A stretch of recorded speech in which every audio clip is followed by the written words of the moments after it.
Hello everyone, my name is Prachi. Welcome to Selection Mate. I hope आप सब अच्छे होंगे और आपकी तैयारी भी आपके आने वाले एग्ज़ाम के लिए बहुत अच्छी चल रही होगी।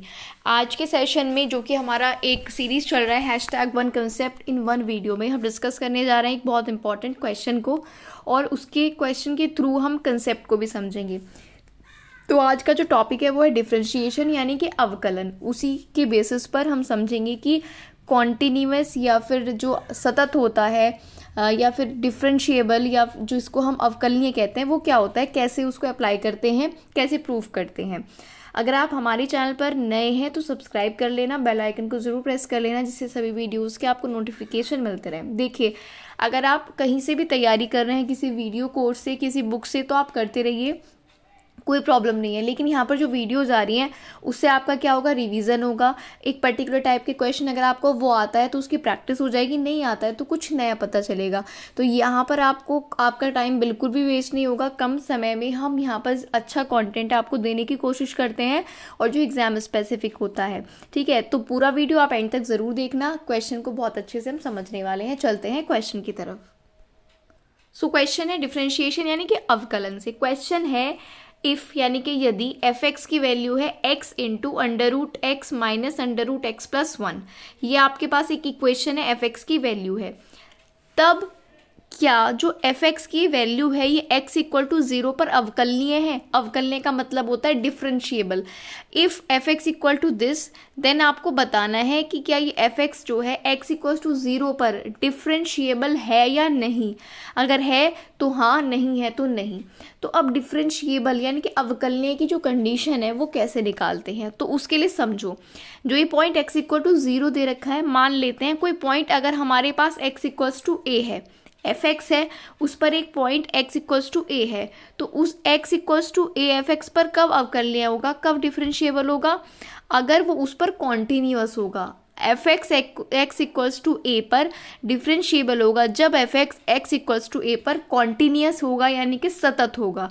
इतनी बात समझ में आ गई। अब वो सतत को हम कैसे प्रूफ करते हैं, कॉन्टिन्यूअस को कैसे प्रूफ करते हैं। Left hand limit equals to right hand limit की होनी चाहिए, तब जो ये एफ एक्स है ये एक्स इक्वल्स टू ए पर कॉन्टिन्यूअस होगा, और अगर ये कॉन्टिन्यूअस होगा तो डिफरेंशिएबल भी होगा। और अगर ये लिमिट इक्वल टू नहीं, इक्वल्स मतलब बराबर नहीं आती हैं, तो ये जो फंक्शन है एफ एक्स ये डिसकॉन्टिन्यूअस होगा यानी असतत होगा, और ये अवकलनीय भी नहीं होगा, that will be non differentiable. इतना आपको पहले पता होना चाहिए कि अगर आपको डिफरेंशिएबल या अवकलनीय प्रूफ करना है तो उसके लिए पहले आपको सतत यानी कि कॉन्टिन्यूअस की कंडीशन प्रूफ करनी होगी।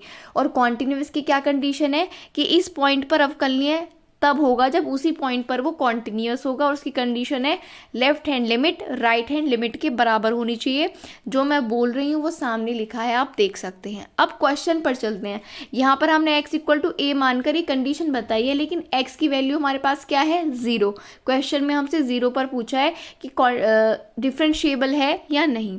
तो क्वेश्चन में चलते हैं, लेफ्ट हैंड लिमिट और राइट हैंड लिमिट निकालते हैं, और अगर वो बराबर आ जाती हैं तो ये कॉन्टिन्यूअस होगा, कॉन्टिन्यूअस होगा तो डिफरेंशिएबल होगा। क्लियर है। और बराबर नहीं होती हैं तो डिसकॉन्टिन्यूअस होगा, और डिसकॉन्टिन्यूअस है तो नॉन डिफरेंशिएबल होगा। क्लियर है। चलिए, एफ एक्स की वैल्यू हमारे पास है एक्स, और इनटू में क्या है, root X minus root X plus one. X equal to zero पर पहले हम लेफ्ट हैंड लिमिट लेते हैं, तो हमने लिमिट ली X ten to zero negative, क्योंकि हमें पहले हम क्या लेते हैं, नेगेटिव वाली लेते हैं जो ज़ीरो से कम कोई भी वैल्यू रखते हैं। तो ये किस पर लगाएंगे, एफ एक्स पर। उसके बाद हमने क्या किया, इसकी प्लेस पर लिया एच। ठीक है, एच टेन टू ज़ीरो, और एक्स के प्लेस पर हम माइनस एच पुट कर रहे हैं। माइनस एच क्यों पुट कर रहे हैं, क्योंकि ज़ीरो से कम वैल्यू लेनी है। लेफ्ट हैंड लिमिट में हमने नेगेटिव वैल्यू लेनी होती है, ज़ीरो से जो भी मतलब पर्टिकुलर आपको वैल्यू दी है, जैसे यहाँ पर ज़ीरो है तो ज़ीरो से कम लेंगे तो लेफ्ट हैंड लिमिट आएगी, ज़ीरो से ज़्यादा लेंगे तो राइट हैंड लिमिट आएगी। अब ज़ीरो से कम तो सब नेगेटिव होता है, तो हमने एक कोई नंबर एच मान लिया। ठीक है, कोई नंबर कोई लेटर मान लिया हमने एच, तो फिर हमने इसमें एक्स की जगह क्या पुट कर दिया, माइनस एच। माइनस एच क्यों किया, क्योंकि हमें नेगेटिव में लेना था। क्लियर है। अब हम क्या करेंगे, इस इक्वेशन में जहाँ पर भी एक्स है उसकी जगह माइनस एच पुट कर देंगे, क्योंकि अभी एफ ऑफ माइनस एच हो चुका है, तो एक्स के जहाँ पर भी एक्स है वहाँ पर माइनस एच पुट कर दिया। अब बाहर वाला जो माइनस एच आप देख पा रहे हैं इसमें तो कोई प्रॉब्लम नहीं है, लेकिन ये जो अंडर रूट में माइनस एच है देखिए हमेशा अंडर रूट में माइनस की जो वैल्यू है वो नॉन डिफाइन होती है, वो अपरिभाषित होती है। तो अब आप इस आगे इक्वेशन को सॉल्व नहीं कर सकते। अब ये क्या हो गई है, नॉट डिफाइन यानी कि अपरिभाषित, क्योंकि आप रूट -h का रूट नहीं निकाल सकते। तो यहाँ से ये जो इसका आंसर आया लेफ्ट हैंड लिमिट क्या आई, नॉट डिफाइन आई है, अपरिभाषित आई है। अब आगे अगर हम बात करते हैं राइट हैंड लिमिट की, राइट हैंड लिमिट की बात कर लेते हैं। तो राइट हैंड लिमिट में अब देखो ये x टेंड टू 0 क्यों लिखा है, क्योंकि 0 ही पर निकालना है। अगर यहाँ पर 2 होता तो x टेंड टू 2 लेते, क्लियर है, जिस पॉइंट पर निकालनी होती है वही पॉइंट लेते हैं। तो हमने लिखा limit x tend to 0 plus क्यों लिखा, क्योंकि राइट हैंड लिमिट चाहिए इसलिए प्लस लिखा ऑफ fx। अब fx की जगह हमने यहाँ पर x के प्लेस पर क्या पुट कर दिया, h पुट कर दिया। तो ये क्या हो जाएगा, f ऑफ h। पॉजिटिव लेना था इसलिए पॉजिटिव लिया।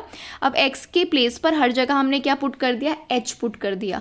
अब जब हमारा पूरा सॉल्व हो जाती है ना इक्वेशन लिमिट में, तो हम उसमें बाद में लिमिट पुट करनी होती है। अब h की जगह हमें क्या पुट करना है, 0। वहाँ पर क्यों नहीं किया था, क्योंकि रूट -h की कोई वैल्यू ही नहीं होती है, कोई वैल्यू नहीं होती, हम निकाल ही नहीं सकते नेगेटिव की कोई भी वैल्यू बाहर। तो वो वहीं पर क्वेश्चन ख़त्म हो गया था। अब ये यहाँ तक सॉल्व हुआ है, कोई इसमें इक्वेशन में कोई दिक्कत नहीं। तो h की जगह आप जहाँ h है 0 पुट कर दो। तो h की जगह जब बाहर 0 पुट कर दिया तो अंदर तो ऑटोमेटिकली सब 0 हो जाएगा, रख भी सकते हैं तो ये आएगा और ये वैल्यू आ जाएगी 0। अब आप देख पा रहे हैं कि लेफ्ट हैंड तो नॉट डिफाइन आया है और राइट हैंड लिमिट आई है 0। क्या ये बराबर है, बिल्कुल बराबर नहीं है।